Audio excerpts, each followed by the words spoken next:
What we're doing now is what every guerrilla filmmaker, independent producer needs to know. How to sequence a scene, how to get things to cut together, and the theory behind making invisible editing.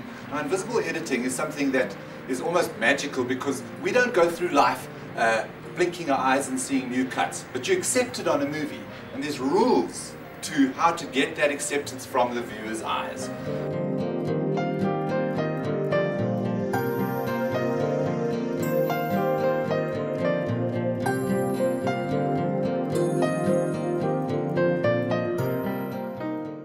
What we're going to teach you first is framing, basic framing. These are graduations in the composition of your shot that are prescribed, have been working for 100 years and speak about film language.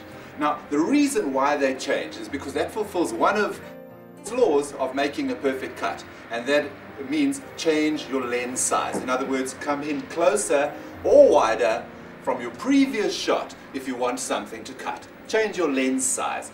That's essentially a wide shot. WS or LS, long shot, they call it in video. Now, what you have to understand in order to get your things to cut properly is continuity. In other words, you keep the continuity, you keep the screen directions, and when you cut from shot to shot, the viewer doesn't get confused by the fact that people don't seem to talk to each other because they're pointing the wrong way. You all know what I'm talking about. You've all watched bad movies, and if you're a film student, you've probably made those mistakes. Well, this is the bottom line in how to get a scene to cut together. Okay, you are looking at something called screen directions. In this scene that you see of me and these lovely ladies, if they were to be having a scene between them, in other words, if you, Mel, were talking to Bev over here, right, let's look at the screen directions of this scene. Okay, now, on that main camera, Bev is from left to right. That's how you say it. She's not right, she's from left to right. So you say, Mel is left to right. And Bev is from the right of camera to the left, right to left. Right? So, as you can see here on my little shot, okay, I've crossed the line because she is looking at Mel, but she is looking from the left of screen through to the right.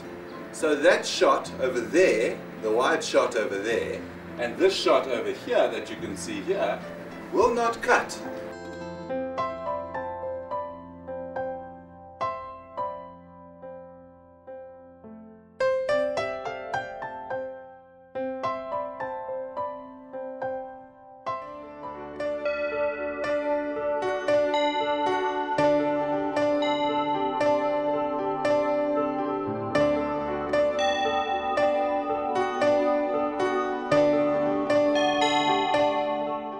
And stand by.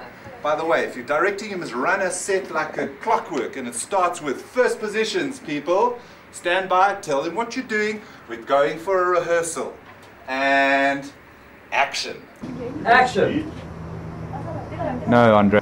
First position. Okay, well, we're going for a take. You tell them what you're doing. Okay. You say roll camera. Okay, first positions please, ladies and gentlemen. We're going for a take, roll camera. Wait for the speed. And action. We have an emergency. Mama, our friend's been attacked. Cut.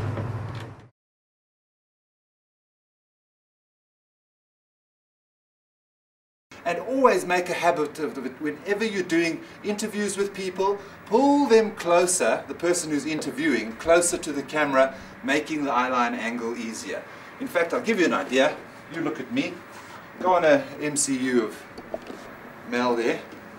If I'm a director and I'm asking the questions over here, right, I'm pulling her profile, which is no way to shoot an interview. However, if as a director I have the sense of mind, or I listen to my cameraman and I bring this eyeline angle closer, look at the difference in the shot. When it's a palpable difference. There's a difference between professionalism and amateurism. Think of the eyeline angle, always pull your eyeline closer.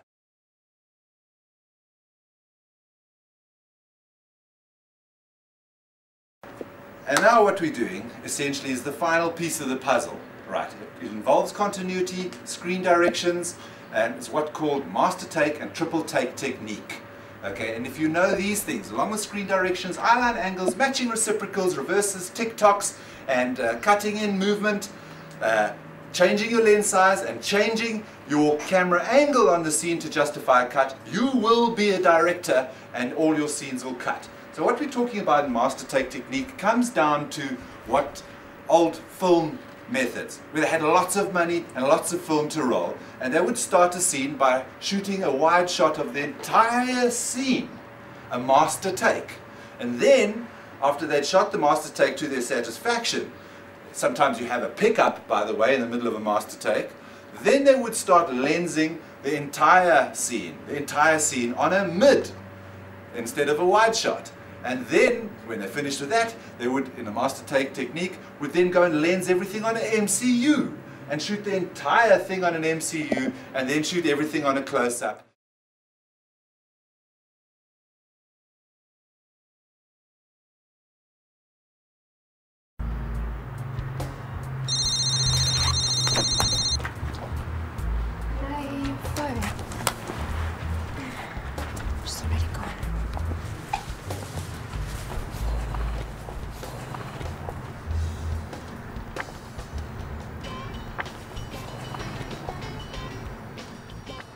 Mel, what are you up to? Why do you look so strange?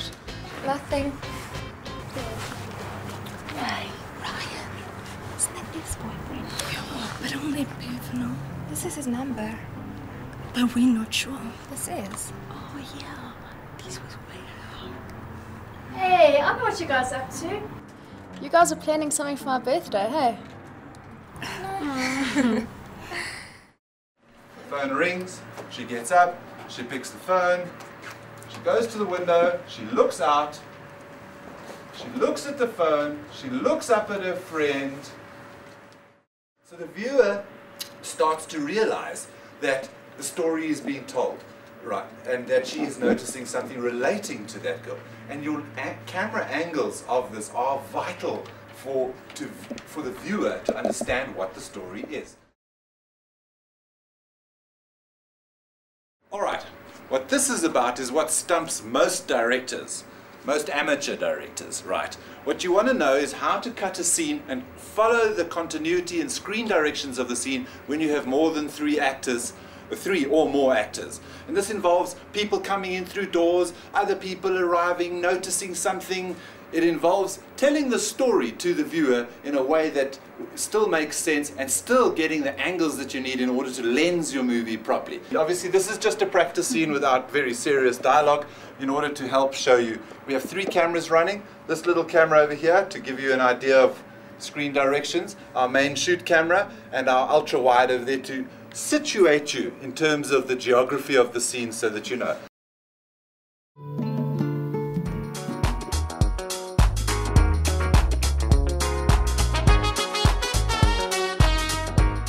When we choreograph a fight sequence, the idea is to rehearse the whole thing slowly at first to get the whole flow of the action established with the actors.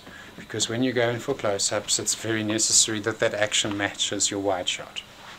Working in line with the camera, it's very possible to miss by several inches with a blow that looks very realistic. The choreographer is more concerned with the physical movements of the bodies involved. You know, facial expressions, lines spoken, etc. is more perhaps the concern of the director.